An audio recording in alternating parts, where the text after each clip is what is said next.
તમારું પરિવાર, બસ તમારું પરિવાર જેને તમને ભાવ મળે છે, જ્યાં જે એકબીજા હળી મળીને રહો એ પરિવાર સહિત મતલબ બેસો મઠમાં અને કહેશો કે માં અમે આજે નિવેદ ભલે ગામડે કરે છે પણ માં કાલે આઠમ છે તો આજે સાતમના દિવસ તને જમાડી દઈએ. એટલે માં હું તને પહેલા હું એકલો તને જમાડું, હું એકલી તને જમાડું છું માં.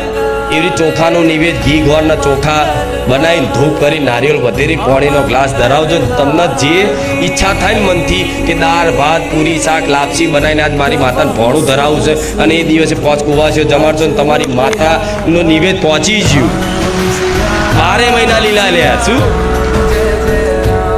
માતા નિવેદ તો લે, નિવેદ તો મતલબ બધાય હાલે છે પણ એ નિવેદ શું છે? 12 મહિને એક જ વાર નિવેદ કરો ને 12 મહિના તમારી કુળદેવી હાચવે તમને, કોટો ના વાગવા દે, એમના માં કહેવાય. પણ આ છતાંય તે 12 મહિના કંઈકનું કંઈક જીવન છે, બધું આવવાનું, સુખ દુઃખ તો બધું આટલી વાતોમાં તમારી કુળદેવી તમને બચાવી લેતી હશે, ડૂબવા નહીં દેતી હોય.